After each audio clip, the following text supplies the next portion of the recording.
Hello, everybody, and glad to have you back again, and I hope you've been enjoying yourself. We certainly have been.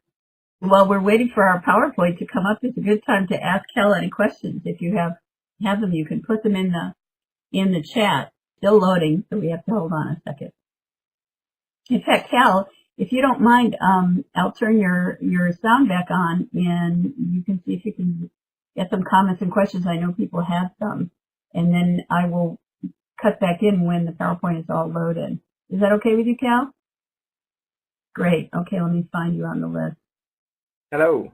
There you are. Hey. I know some folks were asking about answer phone cases or voicemail cases.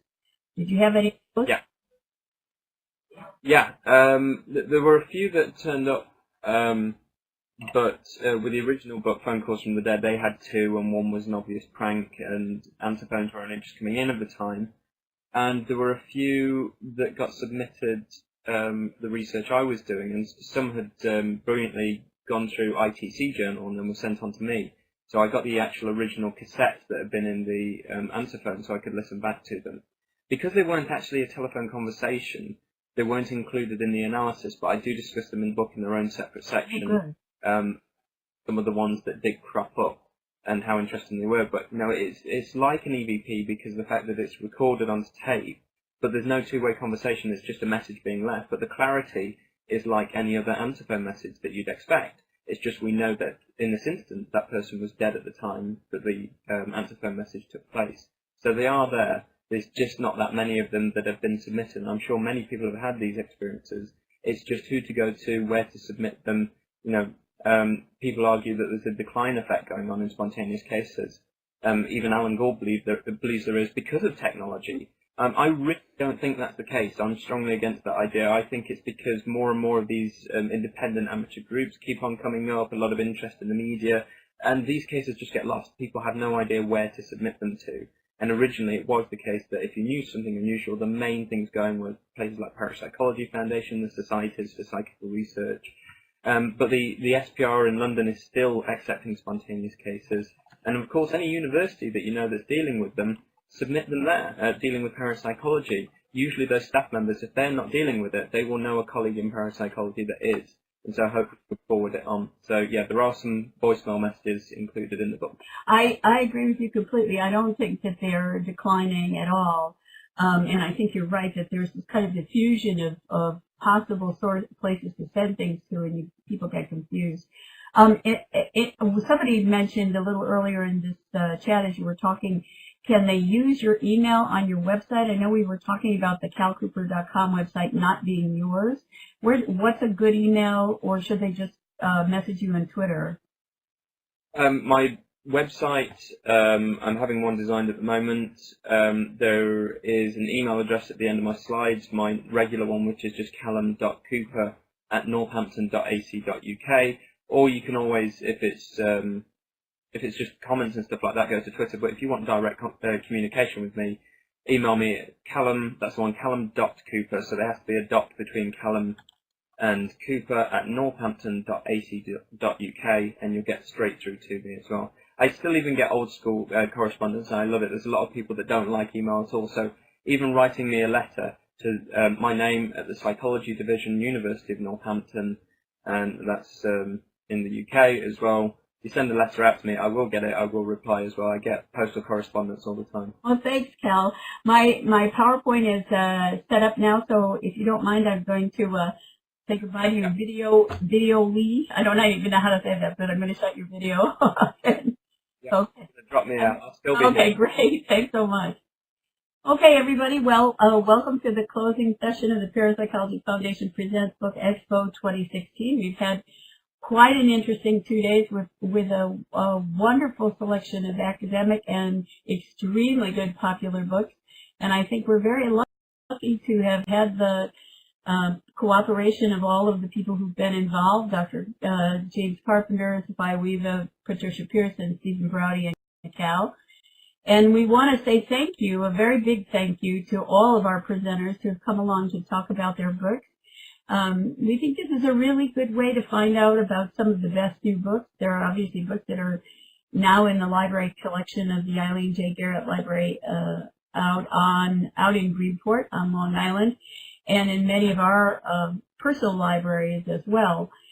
There's a very interesting set of books, and I hope that you've enjoyed hearing the authors talk about their process, about the content of the book, about what's next, and being available for live question and answer. That's always a wonderful luxury, I think, to have. I also want to thank to all the registrants for the live event. We ran up to 30 by today.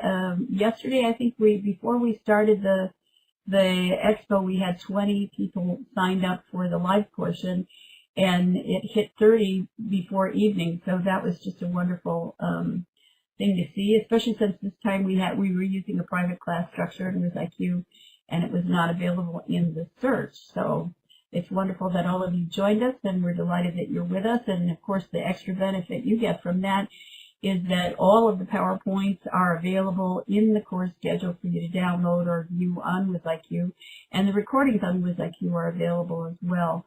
We will be editing our recordings and getting them up onto the YouTube channel sometime over the next month or so, so other folks will have the advantage of seeing what's happening there.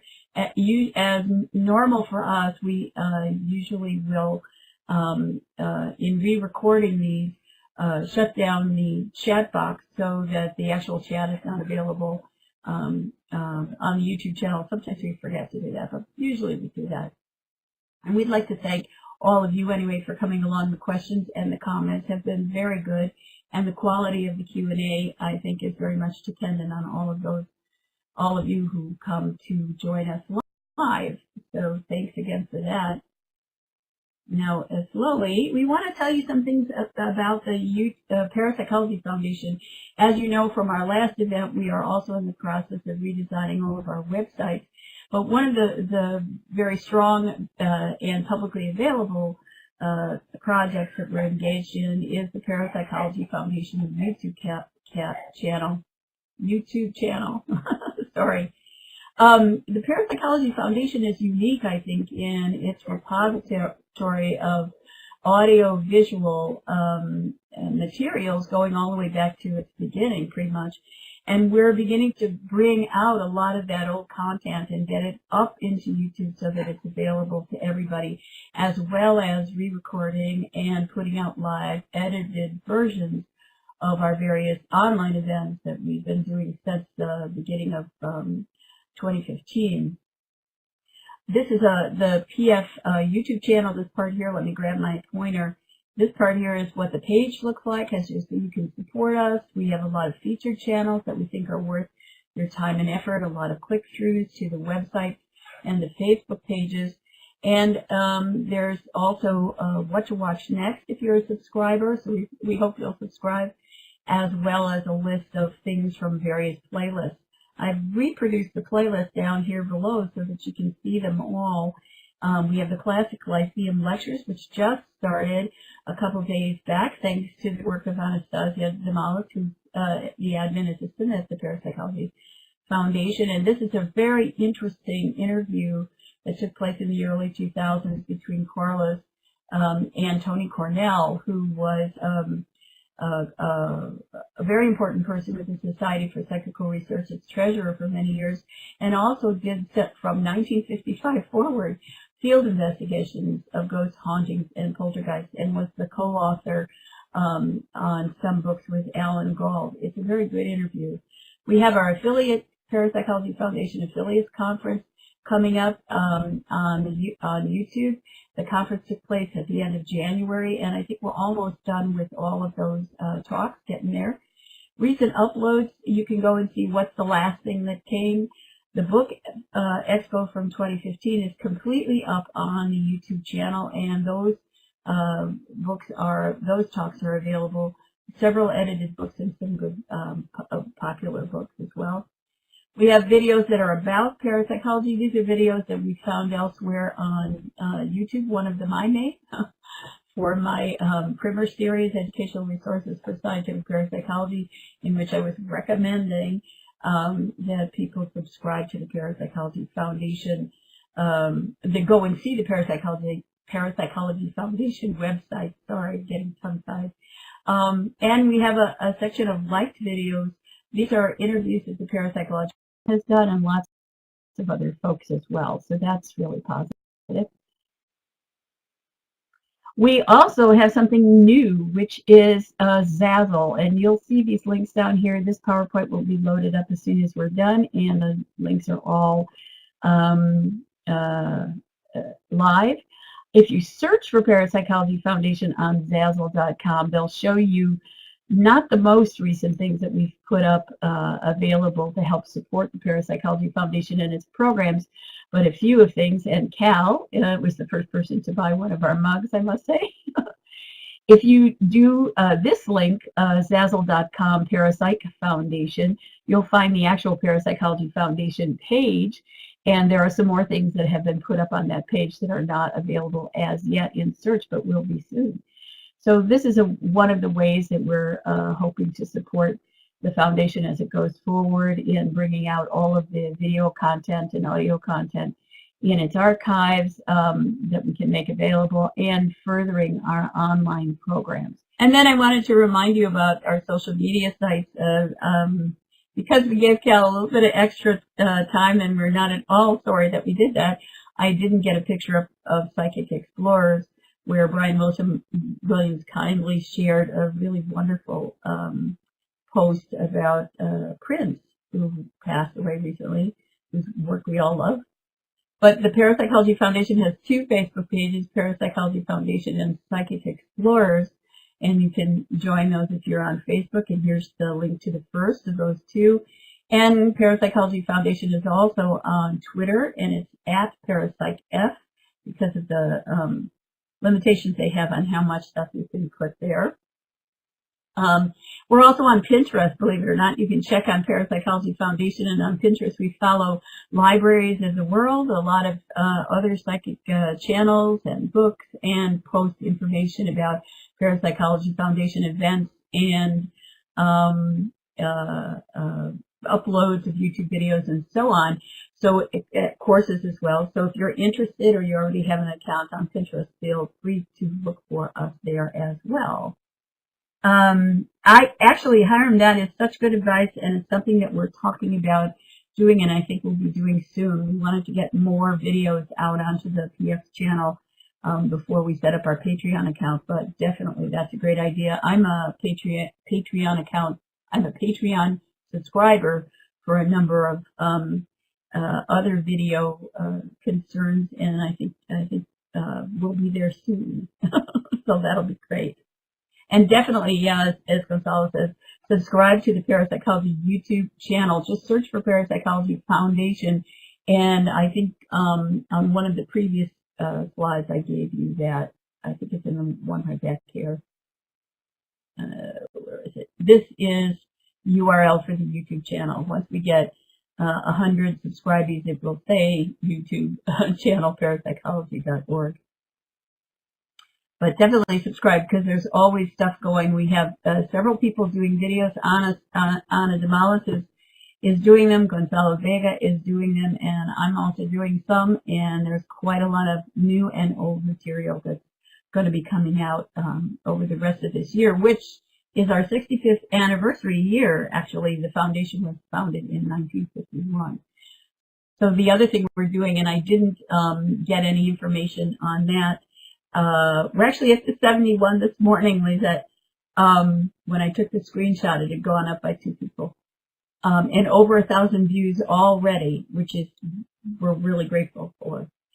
I lost my thought. I just had a senior moment. I have forgotten what I was going to say.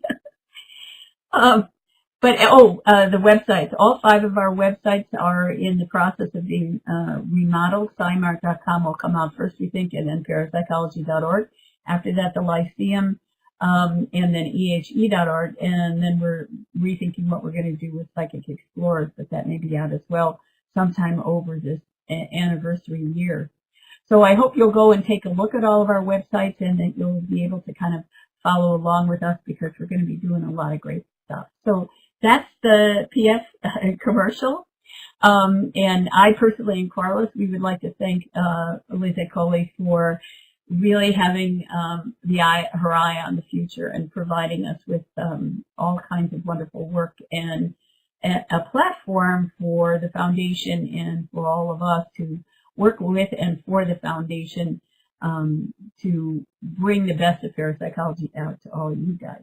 So obviously at the end of this PowerPoint, like the end of the other ones, we also have a complete list of links to buy the books from today's featured authors: Jim Carpenter with First Sight, Zofia Weaver with Other Realities, Patricia Pearson, Opening Heaven's Door, Stephen Braude, Crimes of Reason, and Cal Cooper's Telephone Calls from the Dead.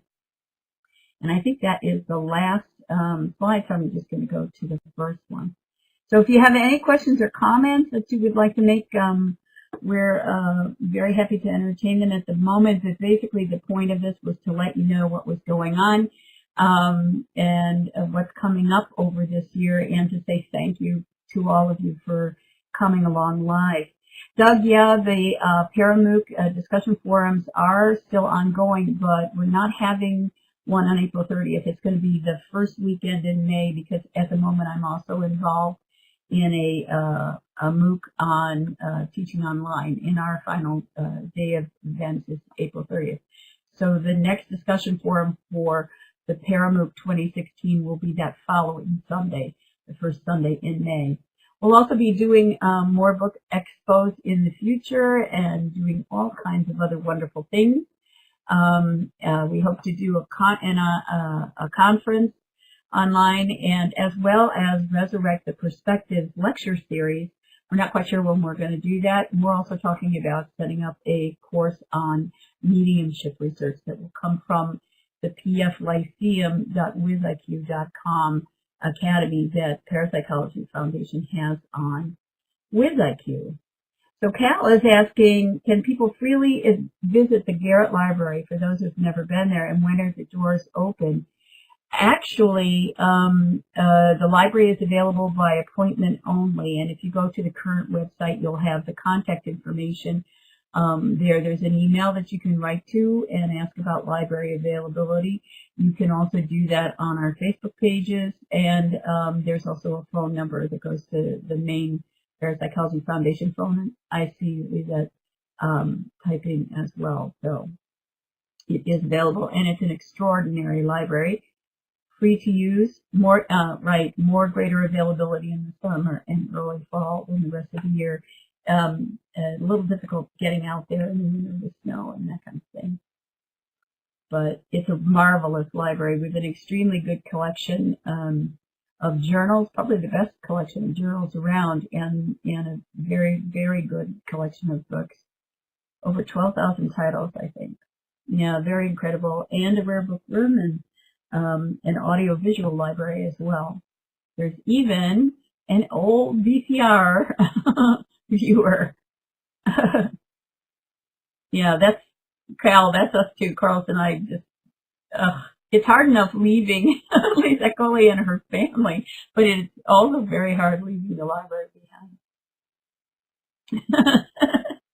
It's also a great town. It's out in Greenport, right on the edge of the Atlantic Ocean, on the North Fork of Long Island, and it's a charming little town, lots of great restaurants and good venues and a carousel. So some great delis too. What else could you ask for? That's it. Okay, well, let's see. I think we have some other.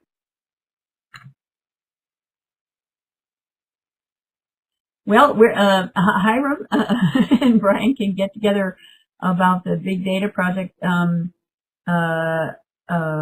have both your emails, so Brian, if you want to put your email into the thing. The PF is all about providing you with information and making connections between people who are interested in our field.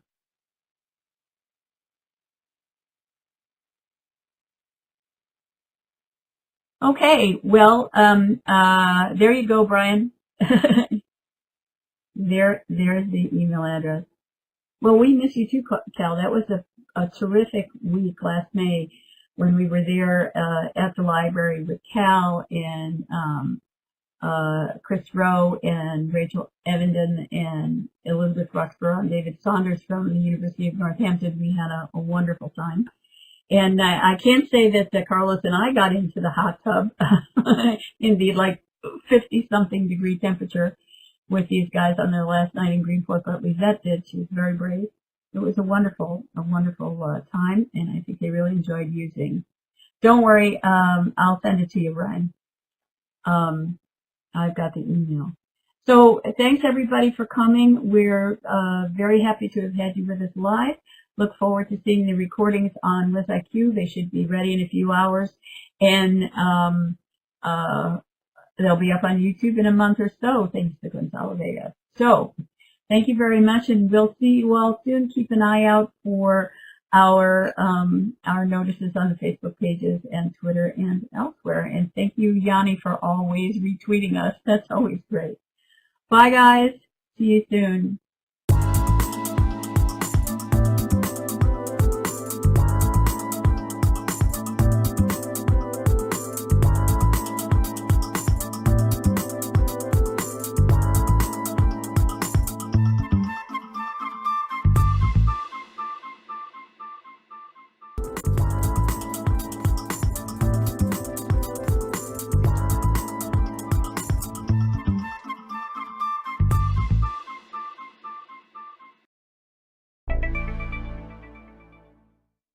Hi there, I'm Lisette Coley. I'm president of Parapsychology Foundation, so welcome to our YouTube channel. We have lots to look at, so please check out our videos. Don't forget to subscribe. Thank you.